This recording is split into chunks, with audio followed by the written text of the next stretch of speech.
You walk into the kitchen, and then nothing. You're standing there, completely blank, staring at the counter like it owes you an answer. You know you came in here for something. You can almost feel it, but it's gone. So you walk back to where you started, and the second you get there, it comes back, instantly, like it never left. What just happened to your brain? Because this isn't forgetfulness, this isn't age, this isn't you losing your mind. This is one of the most fascinating glitches in human memory, and scientists have finally figured out exactly why it happens.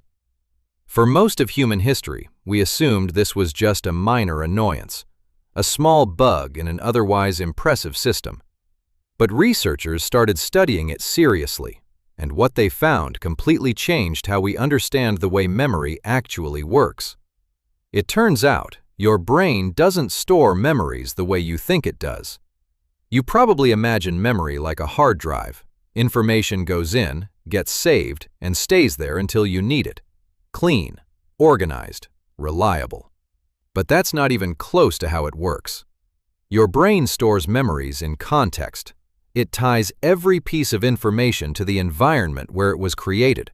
The sights, the sounds, the smells, the emotional state you were in, the physical location you were standing in. Memory isn't a file, it's a web. And location is one of the most powerful threads in that web. In 2011, a psychologist named Gabriel Radvansky at the University of Notre Dame ran a series of experiments that changed everything.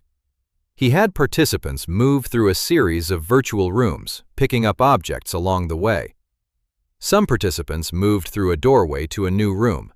Others moved the same distance but stayed in the same room. Then he tested their memory.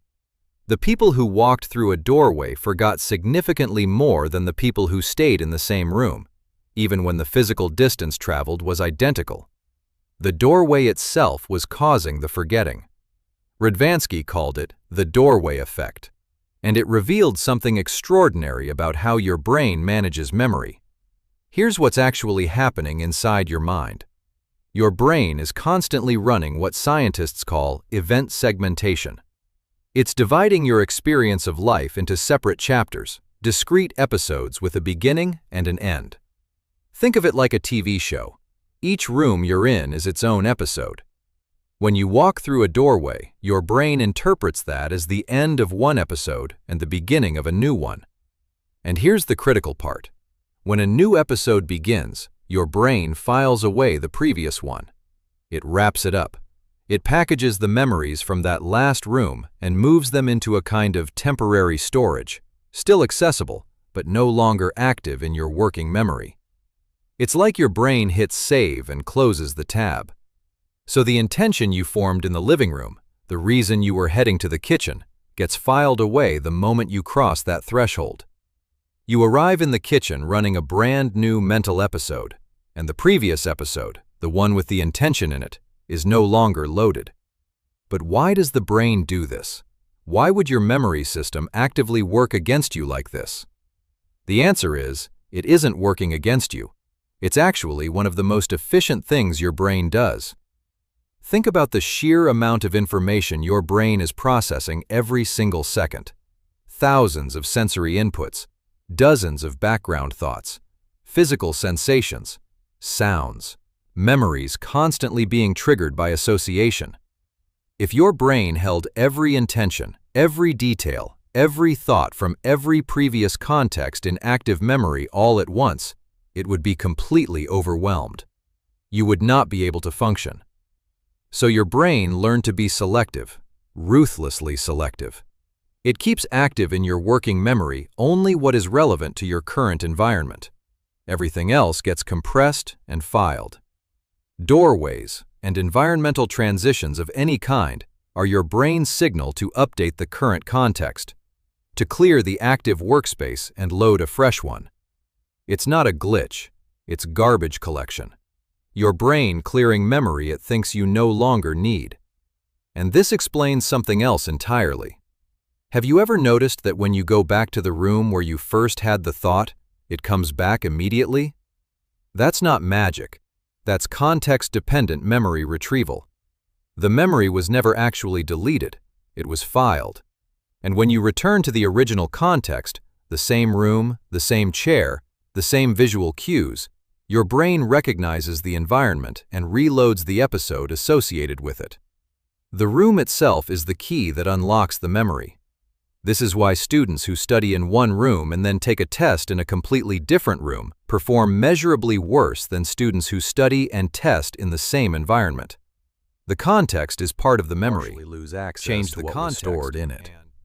Scientists have also found that it's not just physical doorways that trigger this effect. Any significant shift in context can cause event segmentation. Switching from one app to another on your phone, moving from one task to another at work. Even a strong shift in your emotional state, going from calm to stressed, can cause your brain to segment the experience and file the previous context away. This is why you can be in the middle of a thought, get interrupted by a notification, and completely lose the thread. The interruption created a new event, and the old one got filed. Your attention isn't being stolen. Your brain is doing exactly what it was designed to do. It's just that the modern world is full of doorways, digital, emotional, and physical, that your brain was never built to handle at this volume. So, what can you actually do about it? The first thing, and it sounds simple, but it works, is to say your intention out loud before you move. When you form the thought, verbalize it, even whisper it. Speak it into existence before you cross any threshold. Because language activates a completely different memory system, semantic memory, that is far more resistant to the doorway effect than the fragile working memory where your intentions usually live. Say it out loud. It sticks. The second thing, visualize the destination before you get there. Don't just think about what you need.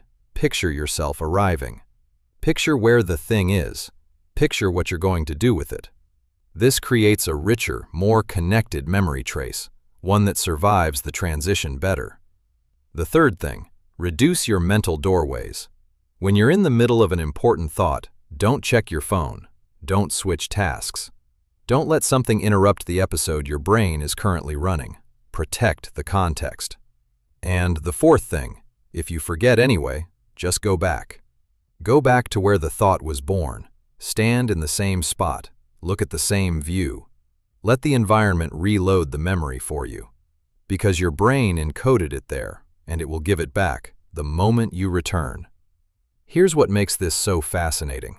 We walk through dozens of doorways every single day. Physical ones, digital ones, conversational ones. And every single time, our brain is quietly doing this. Segmenting, filing, resetting. Most of the time it works perfectly. It keeps us present. It keeps us focused on what matters right now. But occasionally, the thing that mattered a moment ago was something we actually needed, and the brain filed it anyway.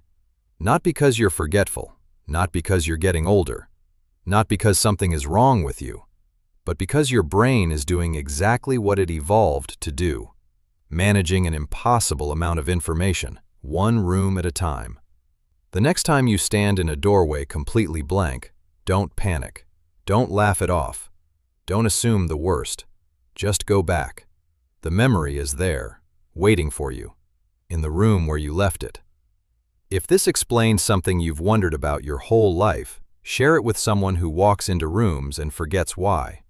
And subscribe, because we go this deep every single week.